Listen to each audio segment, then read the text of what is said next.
Welcome to the Carr Brothers with Jeff, Jack, and Jody Carr. They talk about current events, politics, community, and business. Take it away, boys. Hi there. Welcome to the Carr Brothers Show. It's episode 157. I'm Jack. And I'm Jeff. And unfortunately, Jack, again this week, Jody is busy. He's got a lot of work on his plate this week. Between real work, his everyday job, and of course, most people know that Jody helps with the live stream of the Ormoncto High School Blues men's hockey team. So when he's not working, he's doing that, and there's a lot of games coming up. So heavy schedule, but we have a great guest today, Jack. Oh my gosh, it's great to have no stranger. If you're a history buff, or if you're not one and you want to be one, well, this is who you should be following. Is Andrew MacLean with the BackYard History. And very happy to have you on our show, Andrew. Thanks very much. I'm so glad to be here, guys. Well, it's great. We see you at the different places, but at the Fredericton Market especially leading up to Christmas and the different Christmas markets. And in fact, my eye doctor today, Dr. McCarthy in Ormoncto, I said, she said, what are you doing today? And I said, we're taping our show with Andrew MacLean, you know, the guy, the BackYard History guy. Oh, yes, I bought one of his books for my dad and for Christmas and things like that. So, talk about your journey. How did you get into being such a well-known and successful author with history stories in Atlantic Canada? Well, I would have to say that I got into it quite by accident. Oh, yeah. I kind of like the same plot line as the Carr Brothers show, really. I mean, you guys started in the pandemic. Yes. You guys are starting things on Zoom, probably looking for connections and or something to like stay sane. Yeah. Everyone else is baking bread. You guys are doing this. Positivity. And that was our goal. I started writing about our region's history, our region's past. And Nice. kind of started on hikes, I guess. I went down to Lake Utopia. Oh. I probably was not supposed to because of those restrictions on zones. regions. Yeah. The zones. And I learned basically from a sign that there had been a story of a sea monster in the 1800s, a Lake Utopia monster. Oh, so wow. I just dug in through old newspapers that were available online and tried to piece together some facts around this bizarre story, and I just put it out there on Facebook, and the thing just absolutely exploded. So I was like, well, this is cool.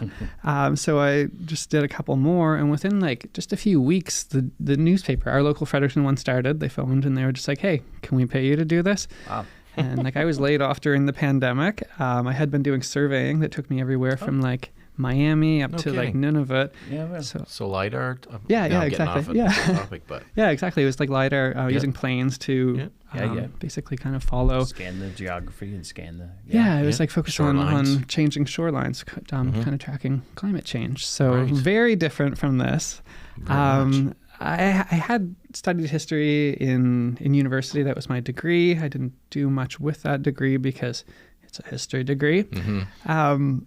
So it was just kind of going into this years later. And rather than like trying to capture the academic side of things, what I was really after was trying to capture our like maritime storytelling voice, right? You guys know, if you're like sitting on a campfire or kitchen and someone is just randomly like, hey, did you ever hear the story about this one time? Yeah. And it's particularly inspired by my grandfather up on the North Shore. He would always tell stories, and I always thought of them as storytelling, not like history class, because if you guys remember being in school, the way they taught history was like, memorize these dates, memorize these French people and these English people that were fighting over and over and over.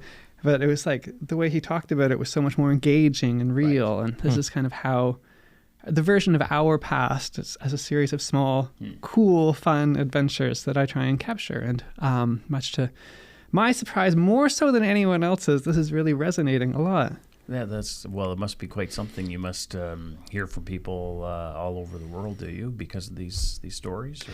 Yeah, it's taken off all over. You'd mentioned selling the books. Yes. There's 4 of them now. I mostly do them through mail, so just avoiding the... Well, overhead, Yeah, exactly, too much right? inventory.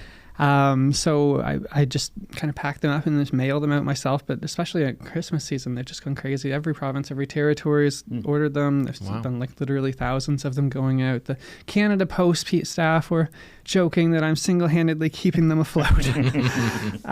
But yeah, so and people do reach out and talk, and they say that it reminds them of their own relatives telling a story and connects them with the past, especially a lot of Maritimers that have moved away to British Columbia or Right. Alberta or anything like that. So yeah, it's interesting how it resonates with people. But for me, I think it's just finding cool stories and just telling them to people. Just telling them. And where did you come up with the idea of Backyard History, the title Backyard History?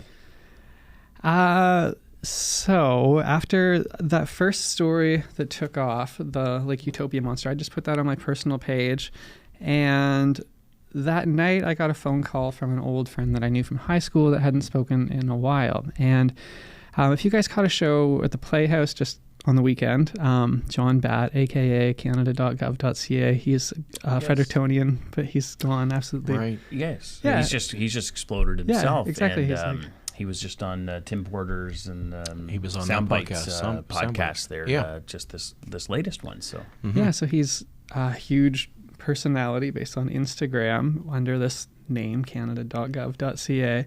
And he called me up and he's like, yeah, I saw this thing and the way it's taking off and stuff like that. Like you've got something here, but you can't just like post as like Andrew MacLean, random guy writing about history. You need like something brand. like a bit of a brand. And then it was him who was phoning the surprise phone call late at night, and I think he had a couple beers in him. He's like, what do you think of the name Backyard History? And I was like, man, it's kind of dumb. I think I can come up with something better. And I was thinking about it, and it was like, actually, it's pretty good. So I called him back and was like, hey, can I actually use that? And he was like, I don't really even remember saying that. But anyways, so that's where the name Backyard History came from. And yeah, now it's really taken off. We have the 4 books. Yeah. Tell us about the 4 books. Yeah. So, well, it's there's a whole bunch of different side projects that this took off on. I'll call it Backyard History. There's a podcast, there's newspaper columns, there's a Bell 5 TV1 show, but like the main thing I really wanted was the books. Right. I'm a huge reader, and I just thought it would be super cool. But it's a convoluted process to publish books in Canada. I had tried to go the traditional way at first, reached out to a lot of publishers. The Canadian book publishing industry is not very fast. So they were quite slow at getting back, and they basically didn't think this would sell. Like stories about our region just would not take off. So I just eventually just did them myself. So I had to like learn using computer programs like InDesign how to lay these things out on the page with the photos and stuff. There was much Googling and even like phoning people who worked with it, and like just cold calling strangers basically, being like, hey, can you help me with it? Everyone is really nice, and these things got finished. And the first one, Backyard History, Forgotten Stories from Atlantic Canada's Past, came out. I was using a printer in Winnipeg. There were delays with shipping, there was delays with printing, and obviously the time I wanted to get it from was Christmas. And that was a couple years ago now. And they were taking forever to get here, and it was 11 days before Christmas when they finally dropped off this pallet of books. And you see the number on the screen, and it's not the same thing as a delivery truck leaving a pallet on your lawn of books. So I saw that, and I like really kind of freaked out. Like it was like, there's not enough time. I'm going to be stuck with these forever. These are going to be in my garage, hanging around for the rest of my life. And I didn't really have a way to distribute them. So I just set up on my website, backyardhistory.ca, a shop. And then I posted online. I was like, hey, this thing's here. You can buy them. Or if you're in Fredericton, I'll deliver them. And I thought like maybe 20 people would want them. Yeah. But in only 10 days, the entire pallet had sold out. Wow. So it was just like, it was a very hectic 10 days. Yes. And leading up to getting those in, were you promoting on social media, or were you at the market already promoting, or how were you promoting that, like for that to just take off so quick? So I really believe that these things, I am selling them in terms of books and stuff like that, but I consider myself kind of a public historian, and I do think that these are a part of our past, and they should be out there for free. So even though they're in the newspaper, obviously you have to pay for, I do put these things up on my own website, and I can put them up on social media, and people had been following around. Okay. So it's like promotion. Created a little bit of a following. Yeah, it had to create a fairly large following, but just because, and it's not really like pushing it like in marketing. It was really just kind of like, I'm putting this up here. You can be into this or you can not. Like that's fine. And so. Yeah, I guess people were really waiting for a hard print version of it. And I can kind of understand this. I like It's the a good feel gift, of these and things. It's a great It's gift. a hard copy, and a lot of people like to read and then go back and read and make notes and things like Yeah. that too, as a reference book. Yeah, and people asking for signatures in it. Oh, wow. I didn't realize that was a thing that people were interested in. Yeah. But it's been super cool. So anyway, so it obviously went well with the first one since Yeah. there's 3 more. And it's... And yeah, then really exciting. and then you got volume 2, which is an extension of the first one, and then volume 3, or the third book is Rebellious Women in the Maritimes. That's very interesting. And then the fourth one, Mysterious Stories from Atlantic Canada's Past. So some more extensions of that.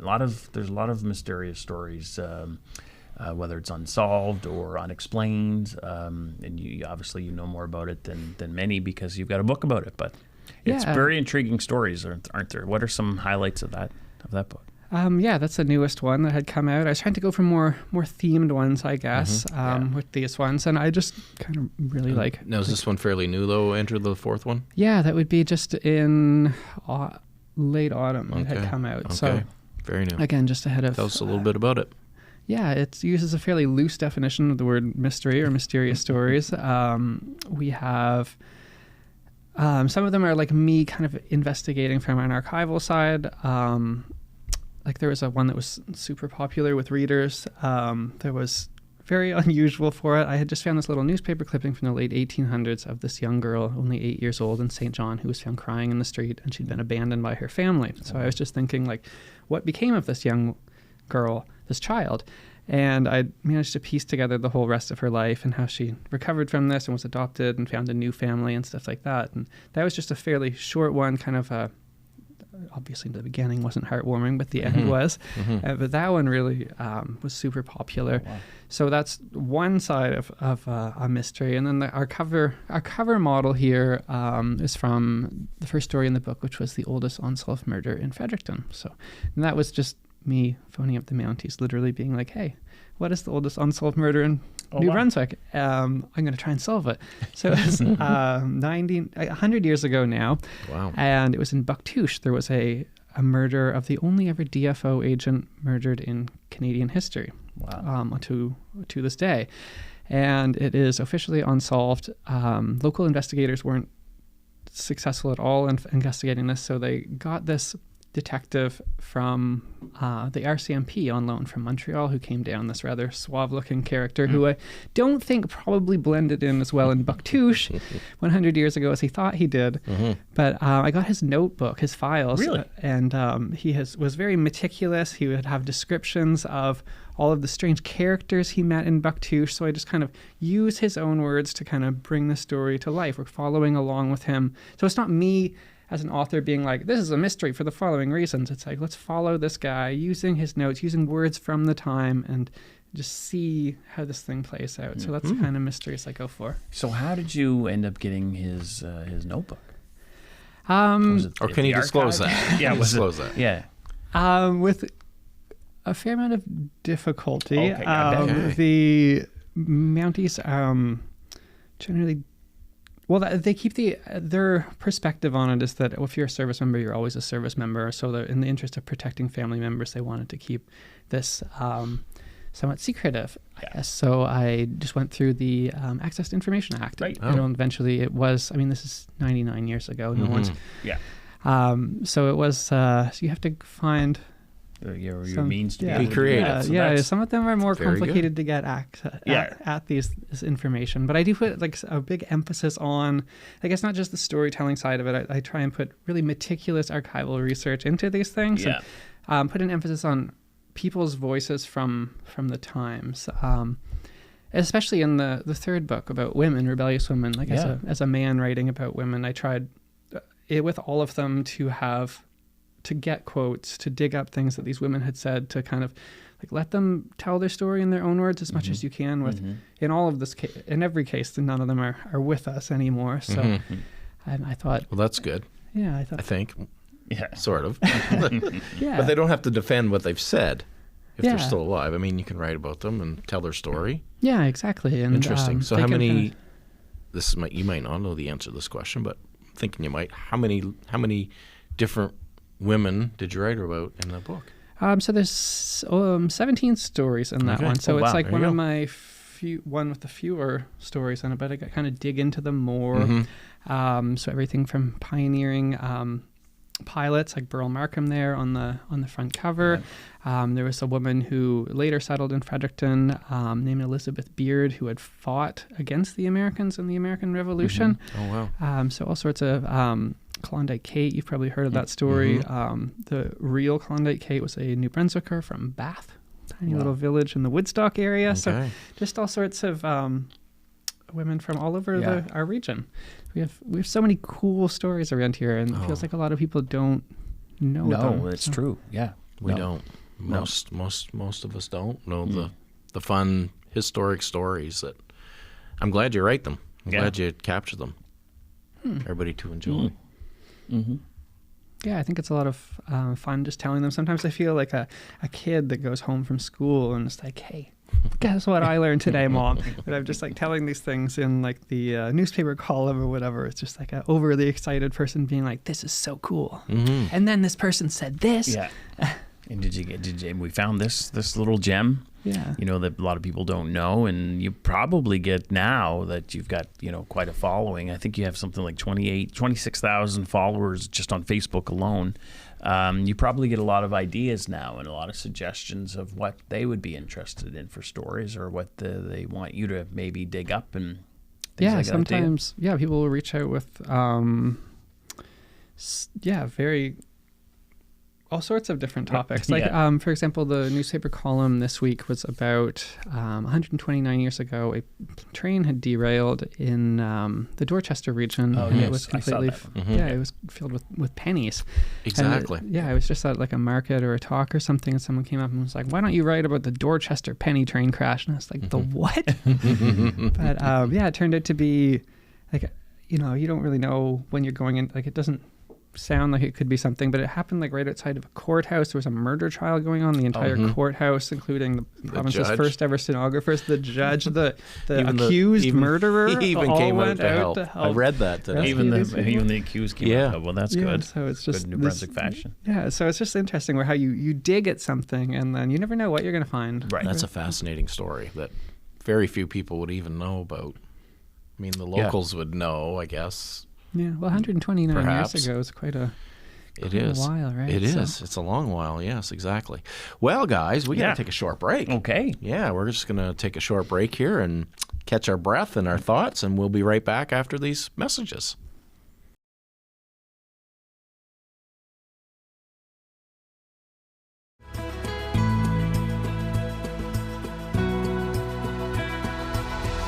Hi there, welcome back to the Carr Brothers Show. It's episode 157. I'm Jack. And I'm Jeff. And as I said earlier, Jody could not be with us this week. He has other commitments that he has to attend to. So It's a great thing when you have commitments. That's true. That's true. Being busy when you're self-employed is a good thing. It is a good thing. So we're very pleased to have Andrew MacLean. He's the founder of a brand called BackYard History, which tells has 4 books, a podcast, a TV show, and a newspaper column that talks about Atlantic Canada history stories. And we're so pleased to have you on the show, Andrew. You live in Fredericton, and tell us a little bit about yourself as well. You mentioned earlier in the first segment you were a surveyor, and then the pandemic hit, and then the Lake Utopia monster story was your first one, and then it's just taken off from there. But and you have a history major you mentioned in the first segment. But where did tell us where you're from, where you grew up, and where'd you go to school? Yeah, well, I'm from Fredericton. Okay. So I think you guys know me from various things in that area. I know that we've met before at the volunteering at the soup kitchen, the Fredericton Community Kitchen. Yes, that's that was right. a few years ago. It was, So I've been around this area. I've come and gone an awful lot. Lived in different places. Lived in everywhere from New Zealand to Montreal. I was doing that surveying job that took me all over North America. Everywhere. Like tip of North America to the very toe of it. I spent a lot of time when I was younger working in the woods of northern New Brunswick.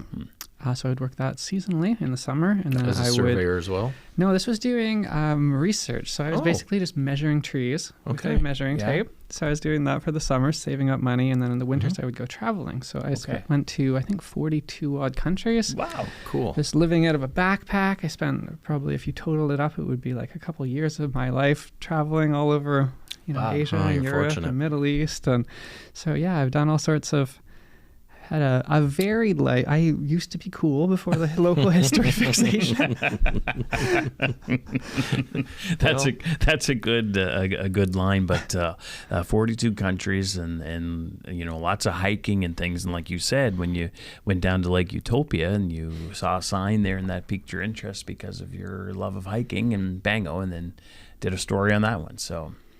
You probably have a lot of stories in the back of packed away a little bit that still that you're working on and things like that. So yeah, absolutely. It feels like kind of, I don't know, life will give you strange things that kind of happen, right? And I think that you kind of have to kind of grab hold of these things, right? Like, I mean, I guess I could have stopped when that first Lake Utopia thing took off, but like we were saying in the first segment, I kind of dug in and you see where things will go, right? So I try and do that with pretty much everything, I guess. So, whenever anything gets offered from like a strange little talk idea and wherever, before we started, we were talking about doing a talk in Fredericton Junction, which turned out to be super cool, but you never know quite what you're going to get into. Right. And even doing interviews like this one, I just kind of always accept different things, which has taken me. See it as an opportunity. Yeah, absolutely. So I've traveled through the Maritimes doing this, talks to people from seniors' homes, which they turn the temperature up so high in those, to like young kids in schools, which is a whole different kettle of fish, let me tell you. I've seen, following you on Facebook, seen where you've been at different schools around the province. And so do you change your storytelling ability or your genre on that, or the kids are they all in listening? Often they... Or it has to be like kind of a more like depends on the back story. And forth, I guess. Okay. I think they often have a lot of questions and stuff like that. So much to my surprise, it turns out that some teachers individually, not like as part of the curriculum, but they will use individual stories, kind of like just photocopying them from the book, and they'll give them to the kids, and then they'll be discussing different things like that. And it's kind of funny in different ways. There was a young group of middle school kids in St. John that used one story, and they found that I had misspelled a street name wrong. So they were like, so did the spelling of this street change over time? And I was like, no, apparently I cannot spell the word Leicester Street. They called you on it. Yeah, I know, right? Yeah. But it's definitely very interesting. They always have a lot of questions. I think they're often more interested in the fact that someone writes books. It seems like kind of a crazy kind of outlandish thing that would happen somewhere else other than here, right? But so actually in almost all cases it ends up turning into a discussion about books and publishing, which is kind of interesting. It is. That is. Well, nowadays with social media and everything's on the internet and AI and ChatGPT, I mean, I don't know. I guess they do have libraries in their schools still, but the kids can just access this middle school, high school, they can access everything online. So to see a physical writer and an author in their classroom would be fairly fascinating, especially from New Brunswick. So I can see that. I can see why it would turn into that discussion. Like, so how do you publish? Publish? What's publish mean? Yeah. That's awesome. It is a great example that that if you believe it, then you can achieve it. And for people that are thinking about being published or writing a book, then you've not only done one, you've done four. So it is inspirational and you pave the way for a lot of people. And you can say that stories right here from Atlantic Canada can sell books. So it must feel a bit fulfilling that because people say when you watch people talk about being published or should say having a printed printed books and that sort of thing, that you have to be, especially early on, you have to face a lot of rejection, a lot of no's about, whether this book or that book would be published or not. So it must feel very fulfilling that you're able to accomplish your goal without going to one of the big publishers. So. Yeah, it's, I did try and go the traditional route at first, and there was a whole bunch of rejections, and then I just kind of got, I don't know, it kind of like made me redouble rather than give up, right? So I just decided to do my own thing, and I don't know, the way it works, I have like a lot of friends that have done books and stuff like that, and like it seems like their workload is pretty much similar, even if they're working with a large company that takes a phenomenal chunk of the monies from sales. They still have to, or the onus is on them to do the marketing and stuff like that too. And it was like, well, if I was expected to do that anyways, at least I'm maybe doing okay financially, right? Yeah, so for sure. yeah, it's it's been it was not how I expected things to be going. Mailing. Just before I came here, I was headed down to Canada Post and sent out a dozen odd books and envelopes. But everything kind of becomes more rhythmic the more you do it. So I've got all these stacks of pre-envelope things. An order comes in, just print it off, put a sticker on, and head down. Out the door. Now, do you have a team around you? Do you have help? I have a lot of friends that are very generous with their time and support. So it's important. Yeah, we keep me sane. Different other things we do.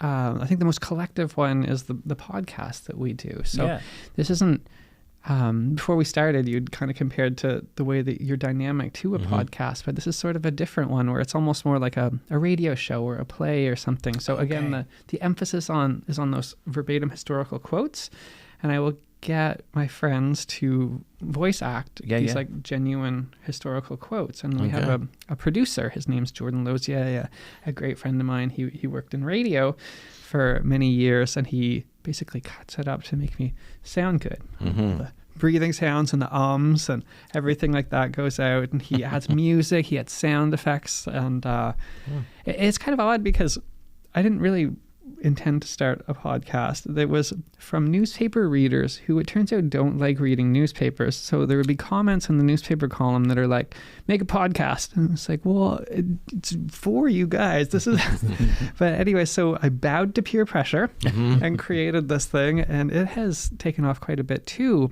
But the most surprising part is there's a lot of younger listeners, like kids, which I never, ever would have expected. So like just recently I was just down on Queen Street in Fredericton, and this kid, I think he was 8 or something, he came up with his mom, and the kid was like nervous. He was like, this is the guy from the podcast, and it's like, I'm just recording in my friend's basement. If you only knew. Like, we don't have to be nervous about this. But yeah, it's amazing how things take off, I guess. And especially with the podcast listeners, for some inexplicable reason, there's a large, obviously there's a lot of listeners across Canada, all the Maritimes, the States, it's all the Maritimers too, but then for some totally inexplicable reason, Brazil is like right into podcasts from the Maritimes. Why? I couldn't tell you, but it's pretty cool, I think. That is cool. So. That's cool. That's very, very cool. Back about your books, are you a part of any New Brunswick Authors Association or network or anything like that? And do you get involved with that much? I kind of just mostly do my own thing. I've got some friends that I'll kind of meet along the way and stuff like that, but I haven't really done that much with them. I guess that's not true. The New Brunswick Writers Federation sponsored me for a couple talks and stuff like that, and they seem to work really hard and stuff. But mostly I kind of avoid that whole sort of like system, and just I just kind of go more or less, it's like me and the readers, and the books kind of go directly to them, so I don't really stay focused on the time where you can focus your time the best, I guess, right? So what's I guess what would be some of your higher profile requests for speaking or media requests and things that you can think of? Gosh, I don't know. These things kind of didn't get invited by the Queen, or the King, I should say now, to come to England, or I'm just thinking. No, not really. I've been. I don't. It's like sometimes you'll get offered for different groups and stuff like that, like a cross federation meeting or something like that. Just earlier, just before we came here, I got an email from UMB I did a Remembrance Day article about Brian Priestman, who was a war veteran who died on Remembrance Day in 1945 trying to save a young boy on our walking bridge here. And I didn't know that there was a Brian Priestman Memorial Lecture here in Fredericton. So I had gotten asked to open for someone by reading that story just earlier. So like it's also a thing. I guess the theme of this would be like one thing leads to another. You know, I'd written that one, and you know, so one thing goes to another. I try and do talks again with this like public historian thing. I try and do more ones where I would go into an area, community center, something like that, and do a free talk and then make the money selling books, which I've been fortunate enough. This has worked out somewhat surprisingly, I guess. Yeah. But so I'll do that. And then you get very diverse crowds, like young people to not so young people. Right. And it's been, it's taken me everywhere from, you know, like Campobello Island, Grand Manan. I think my largest ever crowd was up in Campbellton. It could just be the family there, but I think it was like 150 odd people. Wow. That's a lot of, that is a lot for people to take time out of their schedule. 150 odd people in a room, it didn't go very good as a cabinet minister. But anyway, it was usually very controversial. But that's phenomenal, fascinating. So when you go to little communities like that, like Campobello or Grand Manan, Fredericton Junction, Campbellton, do you try to have a story or an example of a story that kind of pertains to the local area, or do you? Yeah, absolutely. So I try and do ones that are relevant to the local area, things that would kind of ring a bell. I guess this weekend I'm doing an event as part of the Winter Warmer Festival in St. Andrews. Right. So I will be joining up with that and reading about some local controversies when extremely petty controversies that broke out with the Algonquin's ground opening, so that should be a lot of fun. And then there's some other ones which I think are really funny because they're just like every New Brunswicker kind of knows about them. Like there's one in this book about the Dungarvan Whooper, but we all know about it as like a campfire story about a cook that's murdered and someone sneaks up behind you usually and lets out a whooping sound to scare you. At least that's what my family did. Right. But I was digging through archival sources, and it turns out that there was a couple of New Brunswick reporters who had gone up when this event was happening in the 1860s, and they had claimed to have met a hermit in the woods who, as it turns out, they tried to get some information from, and it was a veteran from the American Civil War who was just kind of living in the woods and frightening people away and stuff like that. So, and I don't know about you, but I think that is somewhat scarier that there's this man living alone in the woods than if it were from a ghost. But, no kidding. Yeah. That's very interesting. So a lot of people wouldn't know that, at least outside of the Dungarvan area. Those of us wouldn't know that those reporters had experienced that type of thing. We just, like you say, it's the campfire story that they talk about, or any of the yarns you hear about it. So. Yeah, so I was trying to figure out where the campfire story came from, and then it turns out it was a Boston reporter in the 1920s, just kind of someone who was actually working with the precursor to Tourism New Brunswick.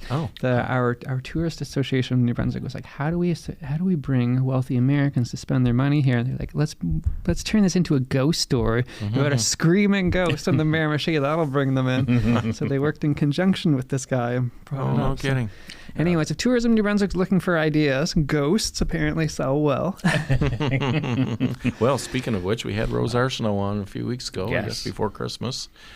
She worked at Tourism New Brunswick for a long, long time now. She's with the city of Fredericton, but we'll drop that we'll drop that idea on her and see if she, shoot her a text being like, ghosts. It's the way to bring in that American money. Just leave it at that. Yep. Fascinating. That is. Everyone loves these types of stories and things like that. And what's sort of your next project? Or are you working on another theme book, or what's up? Yeah, the next one's going to be, it's probably not going to be in the immediate future. We're probably September we're aiming for, and that one's going to be themed around wartime stories. Oh, yes. So again, like I mentioned at the beginning, like a lot of our history was told in school, especially with wars, it's like unit number 1, 2, 3, like moves against battalion ABC or something. And it's like, well, there's a lot of stories about people in different ways. So I was trying to work on ones like that, which is pretty...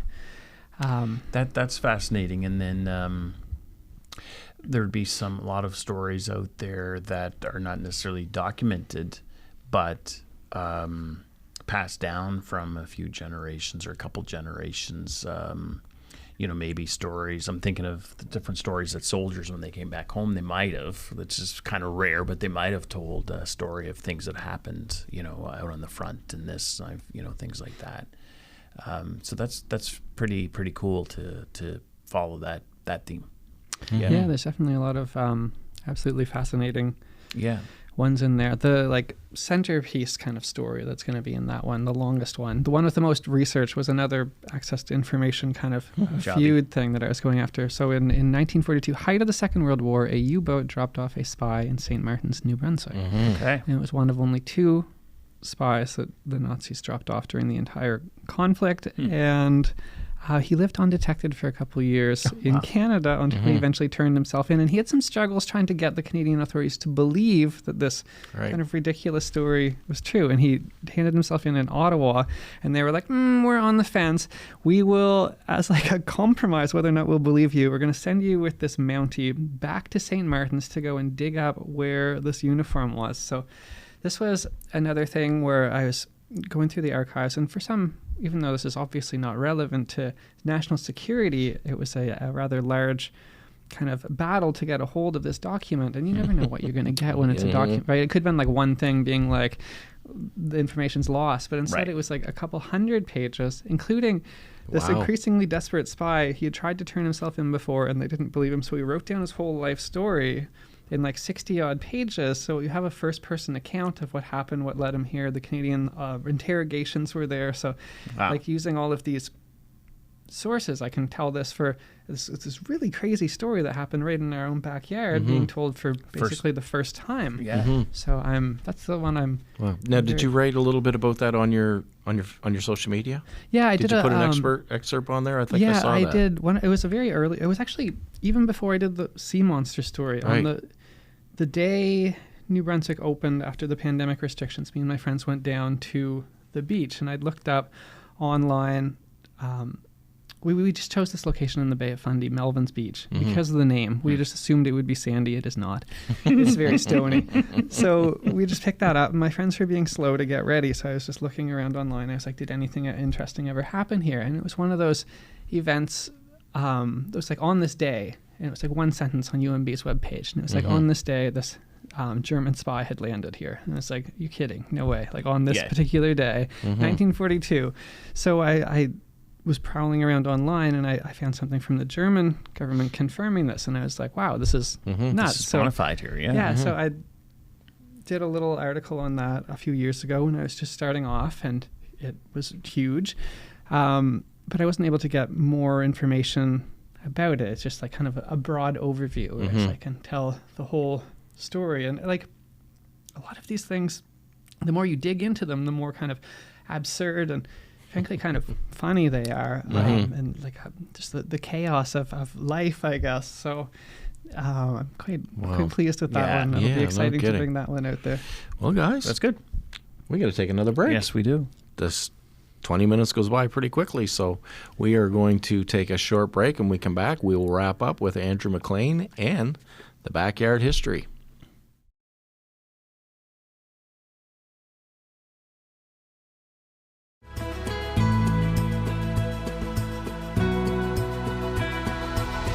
Hi there, welcome back to the Carr Brothers Show. It's episode 157. I'm Jack. And I'm Jeff. And Jack, we've had a great discussion so far with Andrew here, talking about his 4 books that he's authored and put out and sells all over North America, the world. And it's just been an amazing discussion so far. Yeah, really great. Right here in our own backyard, we have Andrew MacLean from here with books called, and a podcast and a TV show and newspaper column called BackYard History. And it's really given us some great insight about you and how your books have developed and your columns and podcasts. And it's very, very interesting and great to see that you're doing well with this, Andrew. And thanks for joining us and spending some time with us. Yeah, thanks very much. gosh, thanks for all these kind words. It's doing strange things to my ego here. Well, we have, as you know, we have our own TV show here and podcast, and we've been doing it for 6 years, and it's to try to stay relevant, to have people, with views and engagement, and there's a lot of channels out there, a lot of shows, similar with, being an author and a columnist and TV show host. Like, there's a lot of competition out there. So we have a lot of respect for anyone that does something similar, and you're really taking off and doing great. So, we certainly have respect for that, Jeff? Mm-hmm. Yeah. Oh, absolutely. It takes a lot of time, commitment. And you do that outside of what makes you money. You're out, doing the other promotional things, but the fun stuff too. It's a lot of respect. Well, let's give people a little, for people that are, just hearing about you for the first time or have heard of you, but still intrigued about getting one of your books or following your podcast and column. How about we go through each of the books and just a 2-minute snippet or so of each book, and maybe a couple of the highlights. We've talked some already throughout the show, but just some things that are more of the popular stories in each of the books. So that'd be a great little exercise for our viewers, just to kind of little teasers to show, give them an example of what some of the stories are. Yeah, absolutely. And since you had just mentioned the marketing part, I would be remiss if I didn't tell you how to get these books. Yes, absolutely. So, go into great detail. We don't want anybody to miss it. I mostly sell these things through my website, so BackYardHistory.ca. You can find them on there, order them directly from the author, and then it's not going to wherever else, which is the case for most authors. Right. So anyways, BackYardHistory.ca, and you can find these 4 books. Nice. So this is my first book, Forgotten Stories from Atlantic Canada's Past. This cover image, I was so stricken by this. As soon as I saw it, these are rum runners. They were working with the Madawaska mob, which was a really dominant Prohibition-era group in northern New Brunswick in Madawaska County, and they were led by this guy named Joe Walnut. I mean, take a look at this guy. He just looks like from Chicago. Wow, exactly right. The real deal. So that's my favorite story in this one. Okay. That is the first one that ever got printed in an actual newspaper. That was the one that got me my. Now I'm in, I think, 19 newspapers across the. You're in 19 newspapers. There's still 19 newspapers. Can you believe it? That's incredible. So that one has a soft spot towards my heart. This one's kind of like the greatest hits, I guess, from the time. It was my first ever book out. So kind of all over the regions, even a little bit of Newfoundland, but mostly New Brunswick and Nova Scotia. And that talks about the rum running and during Prohibition, and I'm assuming outrunning the law and all that sort of stuff. Yeah, there's all sorts of different topics in there. I think the longest one is in St. John about a serial killer that used poison candies with strychnine laced in them in the 1880s in St. John, which I don't think anyone's ever heard of. But in our true crime obsessed era, I'm surprised it hasn't made it out there. But all sorts of different ones. To another utterly bizarre rum runner one from Kent County, New Brunswick, where some bootleggers, in order to distract the cops, dressed up as ghosts and phoned themselves in, being like, there's a ghost on here. And Maritimers are really obsessed with ghosts, as we just said. So it attracted crowds. It kind of worked too well. The police would have to go in for crowd control, and meanwhile, these bootleggers would offload rum from the coast. So I don't know. I think that's about peak Maritimes, right? Oh, yes. Yes. So all sorts of kind of more like lighthearted, fun kind of stories that are backed up by archival research, but you might not believe they are true because they are so silly and outrageous.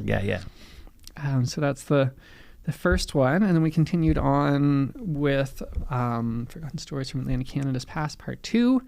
The cover image is the first ever Shediac Lobster Festival. I think it's 76 years old now, so our cover models would be somewhat older. I think the one that people like the most out of all of these stories is a story about Princess Louise. And this is not a royal princess, but this is a horse. And she the horse, was rescued by Canadian troops when they were liberating Italy during the Second World War. They had found this young colt that was injured, and they had mounted a night operation at great risk to themselves to save this horse. And then they became quite attached to the horse became quite attached to them. They ended up bringing this horse, very much not adhering to the rules, obviously, from Italy up to the Netherlands when they're liberating the Netherlands. They eventually brought the horse back to New Brunswick. They had a huge parade in St. John for Princess Louise the horse, and then she eventually settled in Hampton.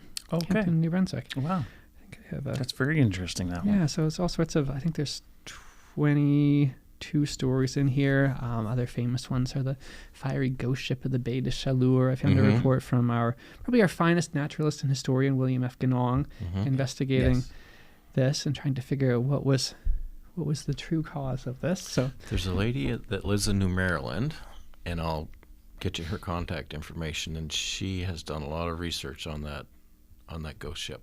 oh, that's so cool. Chaleur, yes. And I've talked to her several different times at political events and craft shows, and she knows a lot of the history on that. So it might be interesting to talk to her too. Okay. Yeah. Well, yeah, that sounds interesting. There you go. Yeah, it's interesting. But how many you've already different- written it, but hey, maybe you could add to it when you're promoting it. Yeah, absolutely. And then the third one, I was going with themes. This one's on women, rebellious women, and this was actually meant to be my second book. But it turns out it's a lot harder to get. I put it, as I said before, a strong emphasis on finding words that were said by these women. I didn't want to publish anything without their own words in it. But you ran into a problem with historical writing about women, which is often newspapers and everything would, once they got married, would write their name as Mrs. husband's first name, Yes, husband's yes, last name. And it's like, exactly. well, I can't publish this, right? I have to figure out who these real people, even like people that are just mentioned as an aside or something. So it became quite time consuming to figure out these really basic things over these people's names. So this ended up being my third book as opposed to my second one, but I'm quite proud of that one. We kind of delved deeply into a lot of these people, and the one, this is not the most upbeat one, but the story I think I quite like the most is about Janet Webster. So she is from Shediac, New Brunswick, and she was the daughter of a very wealthy Webster family, quite an illustrious family.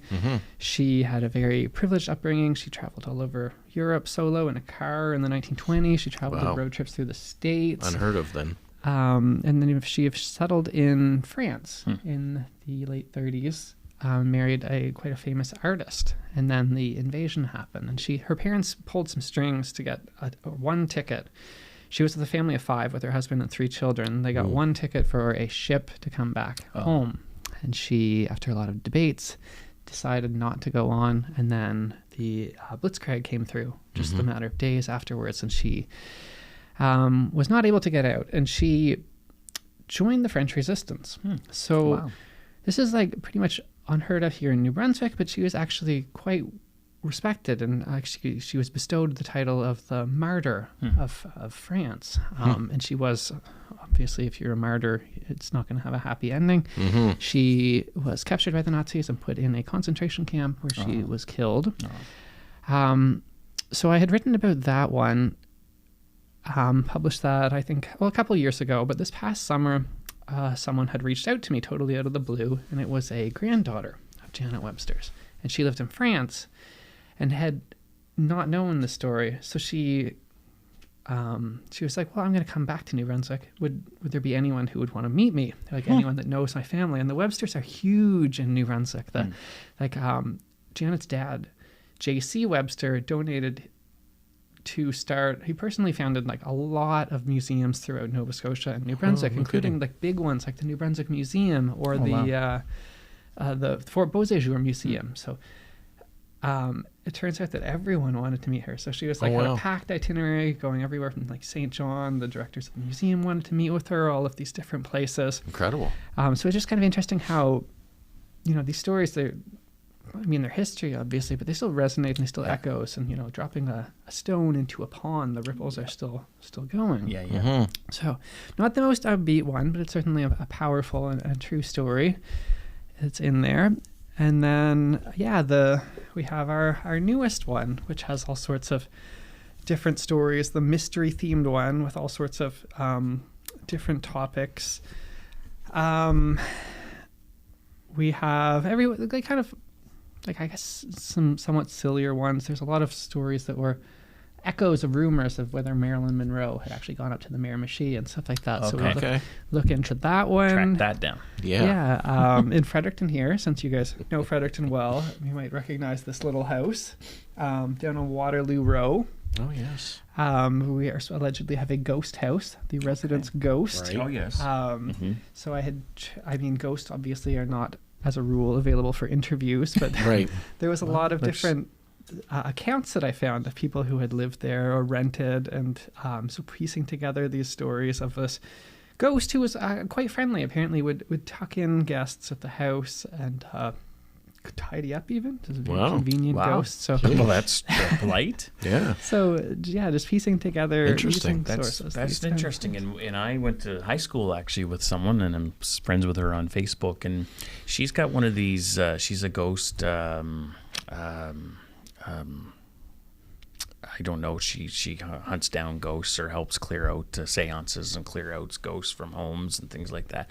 But she's got this little machine that the ghost actually, the spirit actually talks, and you can hear it through the machine. Okay. Very, very interesting. So they can do interviews. So they might be able to do Maybe. interviews, and I don't watch any ghost shows or these documentaries, but if I'm scrolling through, I've seen something like that, and then I just change the channel. But that could be a possibility that you could interview a spirit. Hey, so you never know. It's worth I a wonder try. how I would cite that in the references.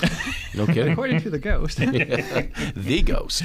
Yeah, that's good. Well, that's fascinating. Yes. So this is your latest one, Backyard History. Yeah, that is the newest Mysterious. one. This come out in the fall, so you try to have these ready for Christmas every year or pre-Christmas, so people can get them. So this is your latest one. Turns out that people go quite crazy for them at Christmas. Yeah.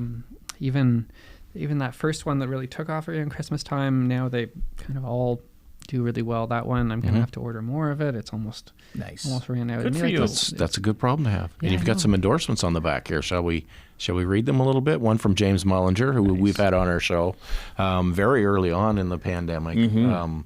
James came on, and there was no shows to happen, no stand-up routines, right? And he was very outside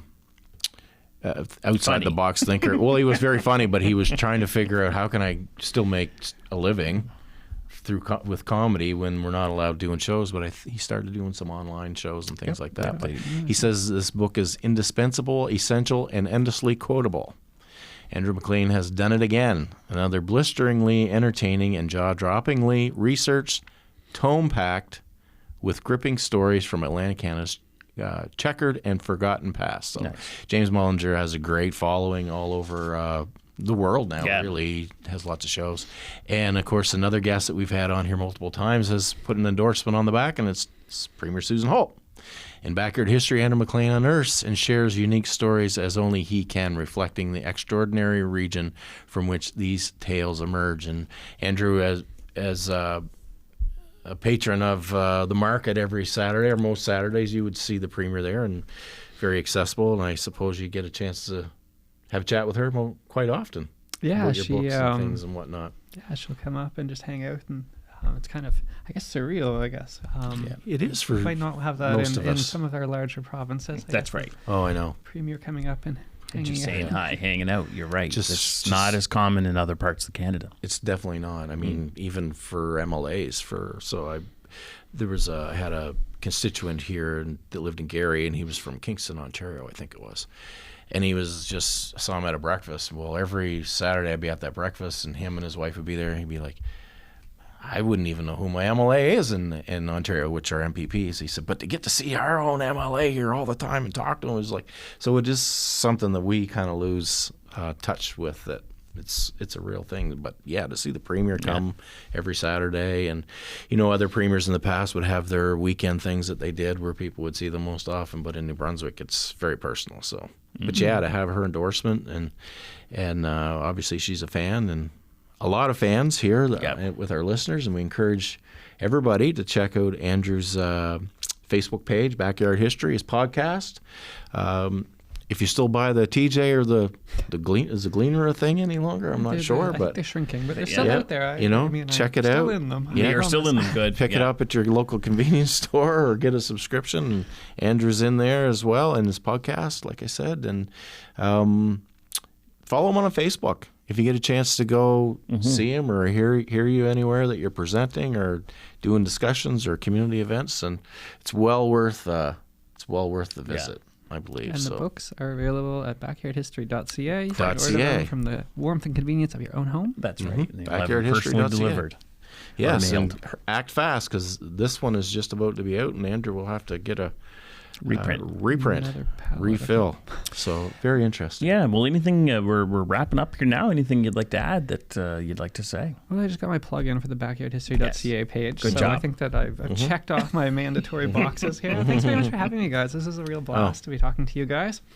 And coming on here, a fellow pandemic start. It was a lot of fun. Yeah. So basically, it was great. Yeah, great to have you on, Andrew MacLean, the Backyard History author of 4 books, a podcast, a newspaper column, and a TV show. And looking forward to seeing Andrew continuing on with his efforts in this way. So we want to thank our viewers for watching the Carr Brothers Show. We're on our podcast, we're on our Facebook page, and on our YouTube channel. So if you're watching on YouTube, please like and share and subscribe. We really appreciate that. And also you can check us out on CHCO TV, which is on Rogers, it's on Bell, and it's on Shaw. Just look it up. And you can also see the channel list on chco.tv or on our Facebook page too.